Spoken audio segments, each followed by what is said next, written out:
ನಮಸ್ಕಾರ, ಸ್ಪೇಡ್ ನ್ಯೂಸ್ಗೆ ಸ್ವಾಗತ. ನಾನು ಚಂದ್ರಕಲಾ ನೂತನಗೌಡ. ಶೋಭಾಗೂ ಡಿಕೆ ಶಿವಕುಮಾರ್ಗೂ ಏನು ಸಂಬಂಧ?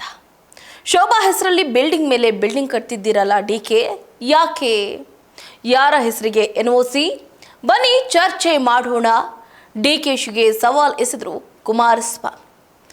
ಹೌದು, ಈ ಡಿಕೆ ಸಾಹೇಬ್ರು ಹಾಗೆ ಎಚ್ ಡಿ ಕುಮಾರಸ್ವಾಮಿಯವರ ನಡುವಿನ ಜಿದ್ದಾಜಿದ್ದಿ ಅಥವಾ ಈ ರಣರಂಗದ ಒಂದು ಹೋರಾಟ ಇದೆಯಲ್ಲ, ಇದು ಈಗಿನದ್ದಲ್ಲ, ಹೊಸದೇನಲ್ಲ, ಹಳೇದು ಆ್ಯಕ್ಚುಲಿ ಹೇಳಬೇಕು ಅಂತಂದರೆ.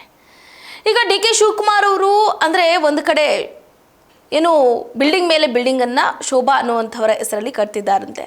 ಆ ವಿಷಯಕ್ಕೆ ಸಂಬಂಧಪಟ್ಟಂತೆ ನೇರವಾಗಿ ಚರ್ಚೆಗೆ ಕರೆದಿದ್ದಾರೆ ಎಚ್ ಡಿ ಕುಮಾರಸ್ವಾಮಿ ಅವರು. ನೋಡಿ, ಬಿಡದಿಯಲ್ಲಿ ಟೌನ್ಶಿಪ್ ವಿವಾದ ಒಂದು ಕಡೆ ಜೋರಾಗಿದೆ. ಈ ಯೋಜನೆಗೆ ಭಾರಿ ವಿರೋಧ ವ್ಯಕ್ತ ಆಗ್ತಾ ಇದೆ. ಕೇಂದ್ರ ಸಚಿವ ಹಾಗೆ ಜೆಡಿಎಸ್ನ ರಾಜ್ಯಾಧ್ಯಕ್ಷರಾಗಿರುವಂತಹ ಎಚ್ ಡಿ ಕುಮಾರಸ್ವಾಮಿ ಅವರು ಈ ಬಗ್ಗೆ ಸುದ್ದಿಗೋಷ್ಠಿಯನ್ನು ನಡೆಸಿದ್ದು ಕಾಂಗ್ರೆಸ್ ಸರ್ಕಾರದ ವಿರುದ್ಧ ವಾಗ್ದಾಳಿಯನ್ನು ಕೂಡ ಮಾಡಿದ್ದಾರೆ. ಬಿಡದಿ ಟೌನ್ಶಿಪ್ ನನ್ನ ಕನಸಿನ ಕೂಸು ಅಂತಿದ್ದಾರೆ. ನಾನು ಮಾಡಲೇಬೇಕು ಅಂತಿದ್ರೆ ಅವತ್ತೇ ಮಾಡ್ತಾ ಇದೆ. ರೈತರ ಹಿತಕ್ಕೆ ಆ ಯೋಜನೆ ಕೈಬಿಟ್ಟೆ ಅಂದರು. ಅಲ್ಲದೆ ಡಿ ಕೆ ಶಿವಕುಮಾರ್ ವಿರುದ್ಧ ಕೆಲ ದಾಖಲೆಗಳನ್ನು ಕೂಡ ರಿಲೀಸ್ ಮಾಡಿದ್ದು ಚರ್ಚೆಯ ಸವಾಲನ್ನು ಹಾಕಿದ್ದಾರೆ. ಟೌನ್ಶಿಪ್ ಫೈಟ್ ಕುಮಾರಸ್ವಾಮಿ ಕಿಡಿ. ನೋಡಿ, ಸುದ್ದಿಗೋಷ್ಠಿಯಲ್ಲಿ ಕುಮಾರಸ್ವಾಮಿ ಅವರು ಬಿಡದಿ ಟೌನ್ಶಿಪ್ ಯೋಜನೆ ಸಂಬಂಧ ಕೆಲ ದಾಖಲೆಗಳನ್ನು ಕೂಡ ಬಿಡುಗಡೆ ಮಾಡಿದ್ದಾರೆ. ಎಚ್ ಡಿ ಕುಮಾರಸ್ವಾಮಿ ಅವರು 2007ರಲ್ಲಿ ಬಿಡದಿ ಟೌನ್ಶಿಪ್ ವಿರೋಧಿಸಿದ್ರು ಅಂತ ಸಿದ್ದರಾಮಯ್ಯ ಭಾಷಣದ ದಾಖಲೆಯನ್ನು ಕೂಡ ಬಿಡುಗಡೆ ಮಾಡಿದ್ರು. ಅವತ್ತು ನಾನು ಸಿಎಂ ಆಗಿದ್ದಾಗ ಇವರೆಲ್ಲ ಸದನದಲ್ಲಿ ಟೌನ್ಶಿಪ್ ವಿರೋಧಿಸಿ ಮಾತನಾಡಿದ್ರು ಅಂತ ಕುಮಾರಸ್ವಾಮಿ ಅವರು ದಾಖಲೆಯನ್ನು ತೋರಿಸಿದ್ದಾರೆ. ಅಷ್ಟೇ ಅಲ್ಲದೆ ಹೌಸಿಂಗ್ ಬೋರ್ಡ್ ಸೈಟ್ ಮನೆ ಏನಾಯಿತು? ನೋಡಿ, ಬಿಡದಿಯಲ್ಲಿ ಹೌಸಿಂಗ್ ಬೋರ್ಡ್ ಮಾಡಿದ್ರು, ಆದರೆ ಒಂದೇ ಒಂದು ಸೈಟ್ ಕೂಡ ಕೊಟ್ಟಿಲ್ಲ, ಮನೆ ಕೂಡ ಕಟ್ಟಿಲ್ಲ. 2007ರಲ್ಲಿ ಸದನದಲ್ಲಿ ಡಿ ಕೆ ಶಿವಕುಮಾರ್ ಭಾಷಣ ಮಾಡಿದ್ದ ಪ್ರತಿಯನ್ನು ಕುಮಾರಸ್ವಾಮಿ ಅಲ್ಲೇ ಓದಿದ್ರು. ಅಷ್ಟೇ ಅಲ್ಲದೆ ಶೋಭಾ ಅನ್ನುವಂಥವರ ಹೆಸರಲ್ಲಿ ಬಿಲ್ಡಿಂಗ್ ಮೇಲೆ ಬಿಲ್ಡಿಂಗ್ ಕಟ್ತಾ ಇದ್ದೀರಲ್ಲ, ಹೊಸಕೆರೆಹಳ್ಳಿ ಬಳಿ ದೊಡ್ಡ ದೊಡ್ಡ ಬಿಲ್ಡಿಂಗ್ಗಳು ಕಟ್ತಾ ಇದ್ದೀರಲ್ಲ, ಅದು ಯಾವುದು? ಶೋಭಾ ಹೆಸರಲ್ಲಿ ಬಿಲ್ಡಿಂಗ್ ಮೇಲೆ ಬಿಲ್ಡಿಂಗ್ ಕಟ್ತಾ ಇದ್ದೀರಲ್ಲ, ಏನು ವಿಷಯ ಅಂತ ಕೇಳಿದರು. ಅದನ್ನು ಕಟ್ಟೋದಕ್ಕೆ ನೈಸ್ನಿಂದ ಯಾರ ಹೆಸರಿಗೆ ಎನ್ಒಸಿ ಪಡೆದಿದ್ದೀರಿ? ಆಗ ನಿಮ್ಮನ್ನು ಯಾರೂ ಕೂಡ ಜೈಲಿಗೆ ಕಳಿಸ್ಲಿಲ್ವಾ ಅಂತ ಸಿಎಂ ಡಿ ಕೆ ಶಿವಕುಮಾರ್ ಅವರನ್ನು ಕುಮಾರಸ್ವಾಮಿ ಅವರು ವಾಗ್ದಾಳಿ ಮಾಡಿದ್ರು. ಇನ್ನು 12 ಕೋಟಿ ಫಿಕ್ಸ್ ಮಾಡಿದ್ದು ನೀವೇ ಅಲ್ವಾ? ರೈತರಿಗೆ 2 ಕೋಟಿ ಫಿಕ್ಸ್ ಮಾಡಿದ್ದೀವಿ ಅಂತಾರೆ. ಆದರೆ ಖರಾಬ್ ಜಮೀನಿಗೆ 12 ಕೋಟಿ ಫಿಕ್ಸ್ ಮಾಡಿ ಈಗಲ್ಟನ್ನ ಮನೆ ಹಾಳು ಮಾಡಿದ್ರಲ್ಲ, ಪಕ್ಕದಲ್ಲಿ ಇರುವ ಜಮೀನಿಗೆ 12 ಕೋಟಿ ಫಿಕ್ಸ್ ಮಾಡಿದ್ದು ನೀವೇ ಅಲ್ವಾ ಅಂತ ಕುಮಾರಸ್ವಾಮಿ ಗುಡುಗಿದ್ರು. ನೀವು ಅರ್ದಿರೋದು ಇದೇನಾ? ನೋಡಿ, ಬಿಡದಿ ಟೌನ್ಶಿಪ್ ವಿಚಾರದಲ್ಲಿ DC ಕಚೇರಿಯಲ್ಲಿ ಸರ್ಕಾರಿ ಕೆಲಸ ಆಗ್ತಾ ಇಲ್ಲ.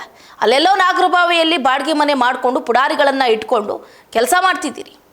ಬೆಂಗಳೂರು ನಗರ ಸರಿ ಮಾಡದೆ ಅಲ್ಲೆಲ್ಲೋ ಹೋಗಿ ಟೌನ್ಶಿಪ್ ಅಂತಾರೆ. ಏನು ಹೇಳೋದಕ್ಕಾಗುತ್ತೆ ಅಂತ ಕುಮಾರಸ್ವಾಮಿ ಮಾತಾಡಿದ್ರು. ಇನ್ನು ಕುಮಾರಸ್ವಾಮಿ ಏನು ಅರ್ದಿದ್ದಾರೆ ಅಂತೀರಾ ಅಲ್ವಾ? ನೀವೇನು ಅರ್ದಿದ್ದೀರಿ? ನೀವು ಅರ್ದಿರೋದು ಇದೇನಾ? ನಾನೆಲ್ಲದಕ್ಕೂ ಸಿದ್ಧನಾಗಿದ್ದೀನಿ, ಜನವಿರೋಧಿ ಕೆಲಸಕ್ಕೆ ಆಸ್ಪದ ನೀಡಿಲ್ಲ ಅಂತ ಕುಮಾರಸ್ವಾಮಿ ಹೇಳಿದರು. ಇನ್ನು ನಮ್ಮ ಮೇಲೆ ಸವಾಲ್ ಮಾಡಿದ್ದೀರಿ, ಇದಕ್ಕೆ ತಕ್ಕ ಉತ್ತರ ಕೊಡುವ ಕಾಲ ಬರುತ್ತೆ. ದುಡ್ಡು ಲೂಟಿ ಹೊಡೆದು ಚುನಾವಣೆ ಗೆಲ್ಲಬಹುದು ಅಂದ್ಕೊಂಡಿದ್ದೀರಾ? ವೃದ್ಧಾಪ್ಯ ಅಂಗವಿಕಲ ವೇತನ ಯಾಕೆ ತೆಗೆಯೋದಕ್ಕೆ ಹೊರಟಿದ್ದೀರಿ? ಯೋಜನೆ ಹೆಸರಲ್ಲಿ ಲೂಟಿ ಹೊಡೆಯೋದಕ್ಕೆ ಟೌನ್ಶಿಪ್ ಬೇಕಾ?